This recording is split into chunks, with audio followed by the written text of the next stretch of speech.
Take it for బల్లి granted. మరి వారిని అంతకించలేండి.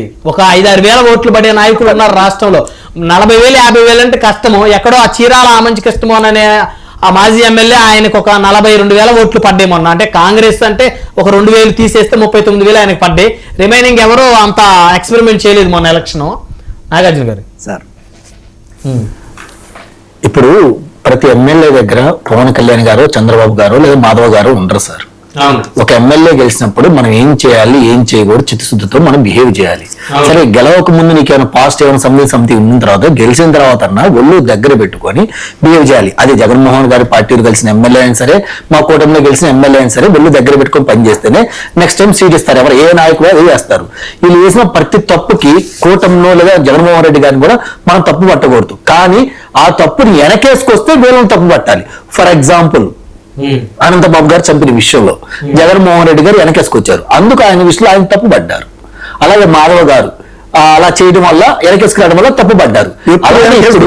అలాగే ఇప్పుడు నిన్న కాదు మన జనసేన ఎమ్మెల్యే ఒక ఇష్యూలో ఇరుక్కుంటే అరవ శ్రీధర్ గారి మీద పవన్ కళ్యాణ్ గారు షోకాస్ నోటీస్ ఇచ్చారు. పార్టీ నుంచి ఎక్స్ప్రెషన్ అడిగారు, తీసుకున్నారు, దూరంగా ఉండమని చెప్పారు. అలాగే పుట్ట మహేష్ యాదవ్ గారి మీద ఇష్యూస్ వచ్చినాయి. ఆయన కూడా పార్టీ దూరంగా ఉండమని ఇచ్చేయమన్నారు.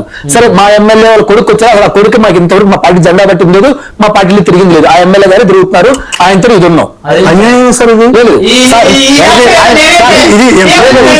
ముమ్మాడికి ఎలక్షన్ టైం గురించి నా బాధ్యత.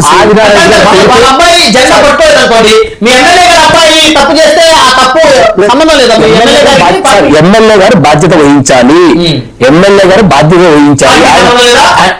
సార్, వారి ఇంట్లో ప్రతి దానికి మా పార్టీ సంబంధం చేస్తారు. మా ఎమ్మెల్యే గారు తప్పు చేస్తే మీరు పార్టీ సంబంధం నాకు అర్థం ఉంటుంది సార్. ఇప్పుడు ఇంట్లో ఉన్న ఇద్దరు ఎమ్మెల్యేలు ఉన్నారు, వారిద్దరు కొట్టుకున్నారు, ఆస్తి పనులు పరిశీలించి కొట్టుకున్నారు. అది ఆ పార్టీకి అందరికీ ఎలా కుదురుద్ది?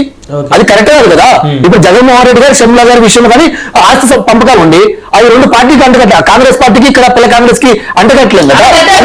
పర్సనల్ ఇష్యూస్, అవి పర్సనల్ ఇష్యూస్ సార్. బయటగా చెప్తున్నారు, చెల్లికే న్యాయం చేయలేదు, తల్లికే న్యాయం చేయలేదు, ప్రజలకు వచ్చే న్యాయం చేస్తారు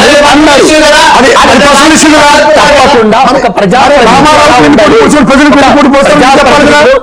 పొద్దుకు వెళ్ళి పొడి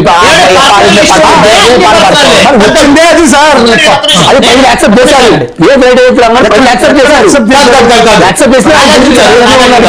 పర్సనల్ ఇష్యూ అంటే రామారావు గారు వెళ్ళిపోతాను అంటున్నారు మధుసూదన్ రెడ్డి గారు, అది పర్సనల్ అయితే షర్మిల గారు తల్లి చెల్లిని వాడుకుని వదిలేశాడు జగన్మోహన్ రెడ్డి గారు, అది పర్సనల్. ఇవన్నీ పర్సనల్సే.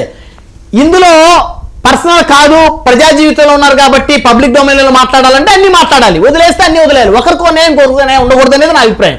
తప్పకుండా ఇప్పుడు ప్రజాప్రతినిధిగా ఉన్నప్పుడు కొన్ని పర్సనల్ ఇష్యూస్ జరిగేవి కూడా డెఫినెట్ గా ప్రజా జీవితంలో చర్చిస్తారు. అవి డెసిషన్ తీసుకొని వీళ్ళు ప్రజలకు ఏం చేస్తారు అని 1 అనాలిసిస్ చేసుకుంటే ఇచ్చేస్తారు. డెఫినెట్ గా అది కూడా చర్చకు వస్తాయి కాబట్టి ప్రజాప్రతినిధులు జాగ్రత్తగా ఒళ్ళు దగ్గర పెట్టుకొని పనిచేయాలి సార్.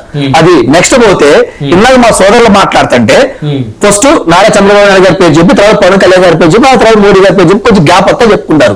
ఆ గ్యాప్ లో మా సోదరులు దూరి వాళ్ళ పేరు చెప్పలేదు, వీళ్ళ పేరు చెప్పు, ఆ పుల్లలు పెట్టి వారు ఆపేసి మీరెలా పార్టీని వ్యక్తిగా వ్యవస్థాపకుల కింద నుంచి గ్రౌండ్ లెవెల్ నుంచి పార్టీని క్లియర్ చేసుకుంటా, ఎలా కొంచెం మంచి వాళ్ళని జాయిన్ చేసుకుంటా, కొంచెం పద్ధతిగా ఉండే వాళ్ళని పద్ధతి లక్షణాలు అవలంబించుకుంటా పార్టీ నడుపుతుంటే మీకు రేపు కాబట్టి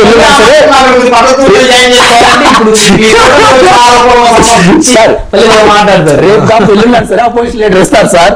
అది సార్ ఇప్పుడు సోదరులు నాగార్జున గారు చెప్తున్నారు సార్, నాటుసారా అనే బ్యాచ్, పరకామణి దొంగతనం బ్యాచ్, అదే విధంగా బ్యాచ్ ఇప్పుడు వైఎస్ఆర్ కాంగ్రెస్ పార్టీని బ్లేమ్ చేస్తున్నాడు.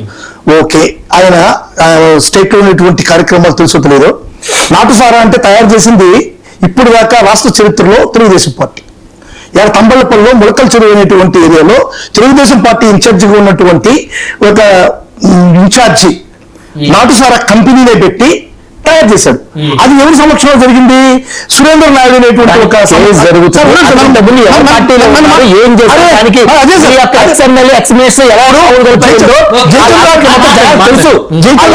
మొత్తం జనాలు తెలుసు. చెప్పేది మళ్ళీ కూడలి మీద మాట్లాడింది సార్, మీరు మాట్లాడింది సార్, నేను ఏమి మాట్లాడు మాట్లాడు ఇప్పుడు నిజాన్ని మాట్లాడుతున్నాను. అరే నేను మాట్లాడి పిక్కిడేమని నువ్వు చెప్తే మీకు సార్.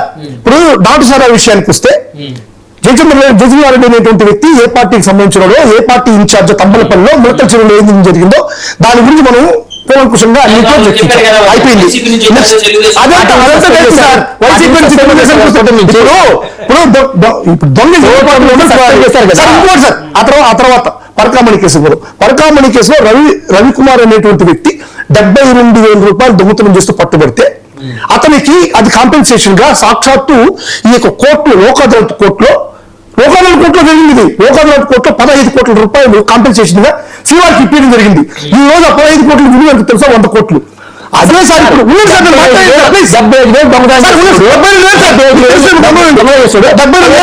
ఇస్తాడు చెప్పారు.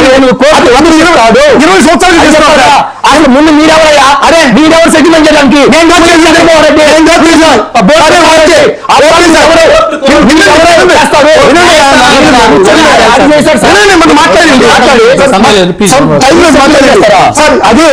అదే మన చంద్రబాబు నాయుడు గారు 2024 తర్వాత ముఖ్యమంత్రి అయిన తర్వాత పెంచోయ్య అనేటువంటి వ్యక్తి 1/2 కిలో బంగారు అదే విధంగా వెండి ఆభరణాలు తీసుకెళ్లిపోయారు. అతను ఏం చేశారు? స్టేషన్ బెదిరించి పంపించారు.